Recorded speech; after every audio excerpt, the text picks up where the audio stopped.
ফল নিয়ে আমরা কালী পুজো দেখতে যাচ্ছি। হঠাৎ রাস্তা দিয়ে যেতে যেতে আমি তো বলেছি যে একটা বাঁধ পড়ে, সেই বাঁধটা কিন্তু মাঝখানে জল আছে আর চার পাঁচটাতেই গড়াই শুধু মাঠ। সেই মাঠে হঠাৎ লক্ষ্য করা গেল যে চার পাঁচটি ছেলে অথবা মেয়ে যাই হোক না কেন, আমরা অন্ধকারে তো ঠিক অনুভব করতে পারছি না, তো মাথার উপর দিয়ে একটা করে খোলা, মাটির খোলা, এবং তার উপর দিয়ে আগুনের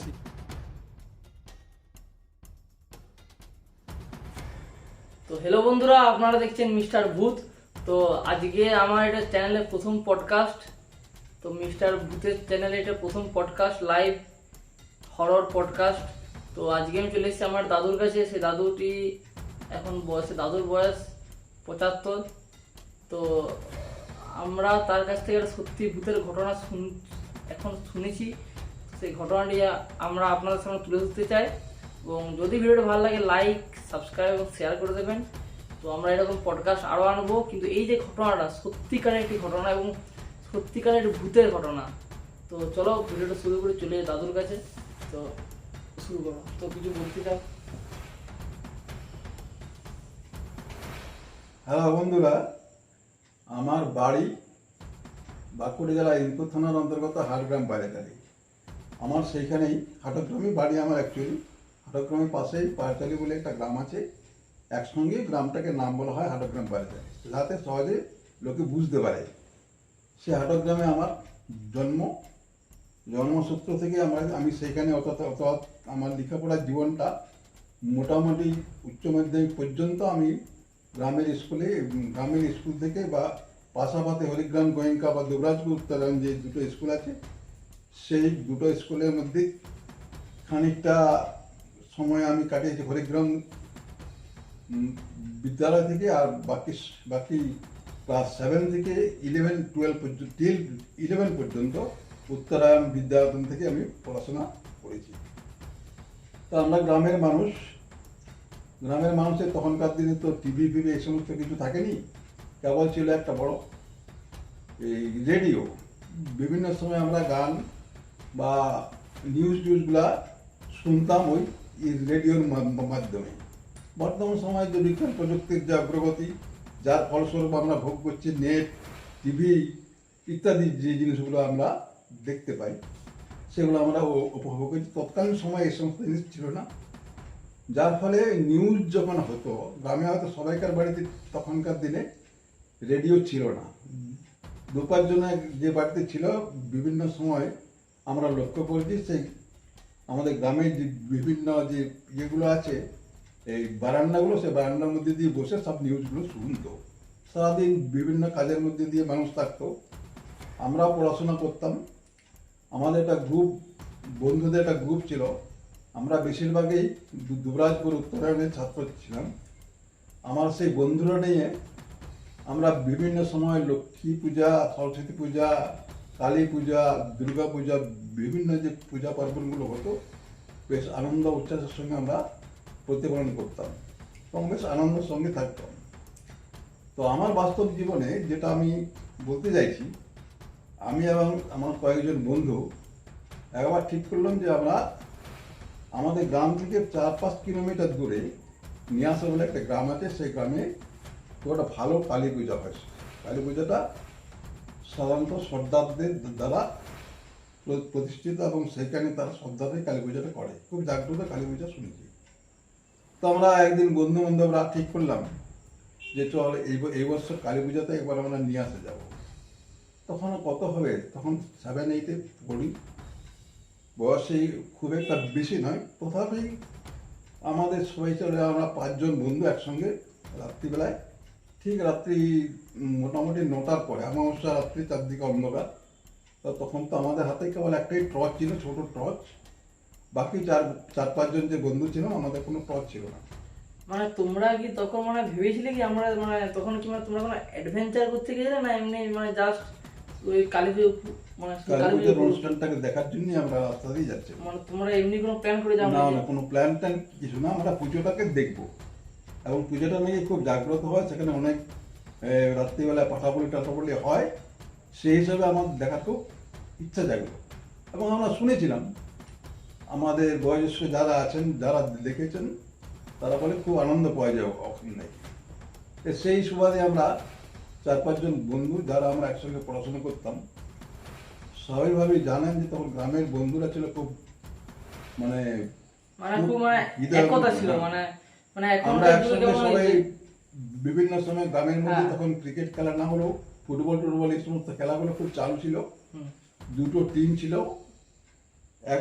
এক পাড়া থেকে আরেক পাড়ার টিম, 2টো টিম করতে হবে, কিন্তু বন্ধু বান্ধবদের মধ্যে এই পাড়া ওই পাড়ার বন্ধু বান্ধবদের মধ্যে একটা একত্রিত ভাব ছিল। মানে আমরা যেটা friendly এখনকার match যেটা হিসাবে। নাই আর কি, মানে এখনকার যেটা ছেলেমেয়েদের যেটা নাই। এখনকার মধ্যে খুব কমই দেখা যায় এই যেটা।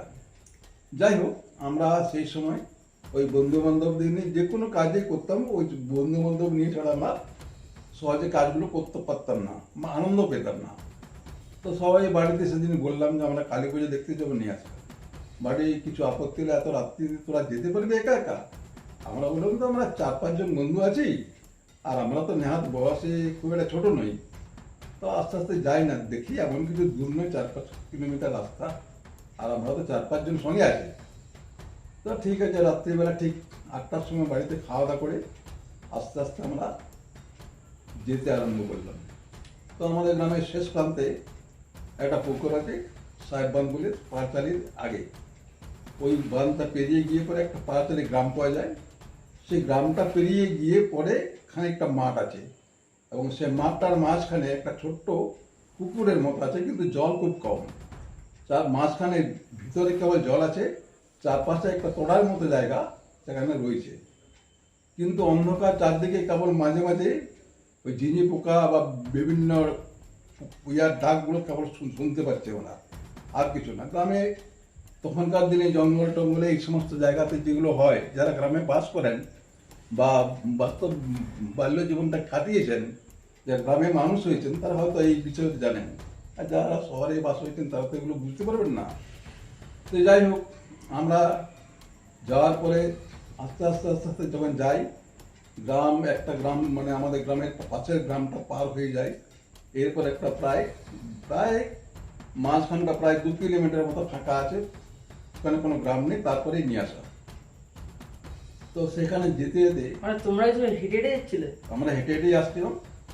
তখনকার দিনে আমরা স্কুলে যেতাম ওই পায়ে হেঁটেই, কারণ খুব কম বন্ধু বান্ধবদের সাইকেল বা অন্য কিছু ছিল। তাহলে ভাও বন্ধুরা, তাহলে একা রাতে, কালী পূজার রাতে, সে অমাবস্যার রাতে 5 জন বন্ধু হেঁটে হেঁটে একা রাস্তা দিয়ে যেত, তা আবার 2 কিলোমিটার। এখনকার ছেলেমেয়েদের মধ্যে এগুলো দেখা যায় না, কারণ তারা এখন ভূত টুত বিশ্বাস করে না, এবং যারা ভূত টুত বিশ্বাস করে না তাদের জন্য আজকের ভিডিওটি। তারা কখনো ভূতকে ইগনোর করো না। তাদের মানে যারা আত্মা হয় না, তারা দেখতে পায় যে আমার সম্পর্কে কি বলছে। ধরো আপনাদের সম্পর্কে যদি কেউ কিছু খারাপ আলোচনা করে, তখন আপনার তো গায়ে লাগবে না। সেরকম ভূত বা আত্মা, প্রেতাত্মা, তাদের বিরুদ্ধে যদি কেউ এরকম কথা বলে না, তাদের গায়ে লাগে। তাহলে চলো চলে যাও দাদুর কাছে। তারপর আমরাও ওই রাস্তা দিয়ে আস্তে আস্তে যাচ্ছি। যাওয়ার পর ঠিক মাঝখানে ওইরকম বললাম যে একটা বাঁধের মতো আছে, বাঁধটায় কিন্তু ভর্তি কোনো জল নেই, কারণ আমরা দিনের বেলায় লক্ষ্য করছি বাঁধটাতে জল নেই। তো ওই বাঁধটা চারপাশে পুরো ফাঁকা মাঠের মতো, আর ভিতরে কিছুটা জল আছে। তো হঠাৎ আমি দূর থেকে লক্ষ্য করলাম, যেহেতু অন্ধকার রাত্রে অমাবস্যা, তার দিকে একটা যেন লাইট মানে আগুনের শিখার মতো দেখা যাচ্ছে দূর দূর থেকে। আমি বললাম, দেখেন এগুলো কি বটে বলতো? ওই যে একটা আগুনের শিখা বলছে, কিছু না, হয়তো এখনকার দিনে বুঝতে পারছে নানান রকম পশু পক্ষীর ইয়ে হয়। কিছুটা যাওয়ার পরে আস্তে আস্তে পায়ের ঘুঙুরের একটা শব্দ পাওয়া গেল। আমি তখন আর 4 বন্ধুকে বললাম, দাঁড়া, আর এগোবে না, ব্যাপারটা কি দেখি। আমরা আস্তে আস্তে আস্তে আস্তে বসে পড়লাম, দিয়ে তারপর দেখলাম যে প্রায় 3-4টি মেয়ে, সম্ভবত 4 জনই ছিল। দূর থেকে অন্ধকার অতটা বুঝতে পারছি না, এবং এক জায়গায় সব মেয়েগুলি নেই, কিন্তু চারধারে নেচে বেড়াচ্ছে। মাথার উপরে একটা খোলার মধ্যে দিয়ে আগুন জ্বলছে, মাঝে মাঝে আগুনটা দাও দাও করে উপর দিকে উঠছে। তো ওটা কোনো মানুষ নয়, মানে মানে ওটা কোনো মানে মানুষ হওয়ার কোনো সম্ভাবনা ছিল না, ওইটা মানে একদম প্রেত। সেটা ঠিক বুঝতে পারছি না, মানুষের চেহারা নিয়ে ওই জিনিসটা আমরা দেখলাম, আমরা জিনিসটা দেখলাম মানুষের চেহারা নিয়ে। কিন্তু ওটা কিন্তু আসলে মানুষ ছিল না, কারণ আমরা জানি যে কালী পূজার অমাবস্যার রাতে কালী মার যে ডাকিনী যোগিনী তারা এখন ঘুরে বেড়ায়। আর কালিমার কাছে পৌঁছাতে গেলে আমাদের প্রথম যে ডাকিনী যোগিনী আমাদের তাদেরকে ফেস করতে হয়, এবং ডাকিনী যোগিনী কখনো বিনা শরীরে আসতে পারে না দেখা যায়, তাই তারা একটা মানুষের শরীর নিয়ে দেখা দেয়। আর আপনারা ভাবুন যে কোনো রাত্রেবেলায় এরকম অমাবস্যা রাতে একা যাচ্ছে না, তার সামনে যদি এরকম দেখেন এরকম মেয়েরা বা এরকম মাথায় আগুন জ্বলছে, তো আপনাদের কিরকম ফিলিং আসবে একটু ভাবুন, একবার কল্পনা করুন। তারপর আমরা দেখলাম খানিকটা, প্রথমে খুব ভয় খেয়ে গেলাম। তারপরে আমাদের দু একটি বন্ধু খুব একটু ছিল, মনোবল খুব জোর ছিল। তারা বললো ভয় খাওয়ার কিছু নেই, চুপচাপ থাক, দেখি অবস্থাটা কি। কিছুক্ষণ পরে দেখলাম যে সম্ভবত মেয়েগুলি প্রায় উলঙ্গ অবস্থাতেই মাথার উপরে খোলা দিয়ে, আমরা দূর থেকে কি করে অনেকটা দূর থেকে লক্ষ্য করলাম যে মেয়েগুলি নাচানাচি করছে, এবং সেটা বিবস্ত্র অবস্থায়, কোনো বস্ত্র পরিধান করে নেই, এবং মাথার উপরে প্রত্যেকের একটি করে খোলা আছে, এবং মাঝে মাঝে আগুনটা দাও দাও করে উপর দিকে উঠছে। এরপর আমরা কি করলাম, রাস্তা থেকে আবার অনেকটা ব্যাক সাইডে, আমরা তো যেতেই হবে নিয়ে আসার, ঠাকুর প্রতিজ্ঞা করেছি যে আমরা ঠাকুরটা দেখতে যাব। কিন্তু দুইজন বন্ধু, মানে আমি বা আমার দুইজন বন্ধু বললাম আর যাওয়ার দরকার নেই, আস্তে আস্তে বাড়ি ব্যাক কর। কিন্তু আরও দুজন বন্ধু বললো যে না, আমরা ঠাকুর দেখতে যখন যাবো বলেছি, কালী মন্দিরে গিয়ে পৌঁছাবোই যেভাবে হোক। এই বাঁধের পাশ দিয়ে যে রাস্তাটা গেছে, এই রাস্তাটা না গিয়ে আর একটু ব্যাক সাইডে নেমে গিয়ে আমরা চলে যাব। রাস্তাটা অন্য উপর থেকে মাঠে মাঠে গিয়ে অন্য জায়গাতে রাস্তাটা ধরবো, কারণ একটা ভয় আছে রাস্তার উপর দিয়ে যদি যাই, আর যদি ওরা আমাদের কোনোভাবে অ্যাটাক করে, তাহলে আমাদের কী হবে জানি না। দিয়ে আমরা ওই রাস্তা থেকে নিচে অনেকটা নেমে গিয়ে পাশ দিয়ে আমরা হাঁটতে আরম্ভ করলাম, এবং কিছুটা যাওয়ার পরে মেন রাস্তার উপর আবার উঠলাম। তখনও কিন্তু দূর থেকে আমরা লক্ষ্য করছি আগুনের শিখাটা ঠিক ওইভাবেই চলছে। এইভাবে আমরা যখন ঠিক গ্রামের মাঝখানে যাচ্ছি, তখনকার দিন তো কোনো প্যান্ডেল বা ইলেকট্রিক লাইট এই সমস্ত কোনো ব্যাপার থাকে না। একটা ওই চাদর টাদর টাঙিয়ে একটা সামিয়ানার মতো পড়েছে, এবং দু একটা হ্যাচেক জ্বলেছে। সেই হ্যাচেকের মাঝখানে ছোট প্রতিমা আছে, অনেক পুজো টুজো দেওয়ার জন্য অনেকে ওরা উপস্থিত হয়েছে, এবং খুব ভালো ঝকঝমক অবস্থায় পুজোটা হচ্ছে। আমরা সেখানে গেলাম, দিয়ে প্রথমত আমার খুব ভয় লাগছিল এই সমস্ত ঘটনাগুলো ঘোরার জন্যে। আবার পরক্ষণেই বললাম যে না, জিনিসটা এদিকে জানাতে হবে। পরবর্তী সময়ে ওদের দুজনকে যারা ছিল পূজার মধ্যে যুক্ত ছিল, যে সমস্ত যারা, তাদের বললাম যে রাস্তার মাঝখানে আমরা দেখলাম। বলছে ওটা এমন কিছু বিচিত্র নয়, ওটা যেটা দেখেছেন মাঝে মাঝে আমরা অমাবস্যা রাত্রিতে এই সমস্ত জিনিসগুলো দেখি, আপনারা দেখার নেই, তোমরা দেখো নেই, তাই তোমাদের মধ্যে একটা নতুন রকমের হয়েছে। তো এইভাবে আজকালের যুগে হয়তো এই জিনিস আছে কি না আমি জানি না, তবে কেউ বিশ্বাস করতে চায় না, বা বিশ্বাস করতে চায় না, কিন্তু আমার বাস্তব জীবন থেকে বলছি, আর 75 বছর বয়সের আগে, 75 বছর বয়স, এই বয়সে আমি যেটা বাস্তব আমার জীবনে ঘটেছে, বা আমার বন্ধু বান্ধবের মধ্যে দুজন মারাও গেছেন, সেই সমস্ত বন্ধু বান্ধবরাকে একটা বাস্তব অভিজ্ঞতা হয়েছিল যে এরা প্রকৃত ভূত না মানুষের মানে বোঝা যায়নি আসলে, কারণ অত রাত্রে বেলা ছিল। কিন্তু আমরা শুনেছি যে এরকম ধরনের ঘটনা অনেক সময় ঘটে, এবং এটা হচ্ছে আসল কিন্তু বর্তমান সময়ে হয়তো যে বিজ্ঞানের প্রযুক্তির হোক, মানুষ এগুলো আর কি বিশ্বাসও করে না, এবং আমিও ঠিক বর্তমানে এরকম কোনো জিনিস শুনেছি বলে আমার মনে হচ্ছে না। যাক, বর্তমানে এটা আছে কি না আমার তাও জানা নেই, কিন্তু আমার বাস্তব অভিজ্ঞতা থেকে বলছি, এটা ভূত না মানুষ না অন্য কিছু আমার জানা নেই, কিন্তু এরকম একটা অবস্থা আমি আমার জীবনে উপলব্ধি করেছি।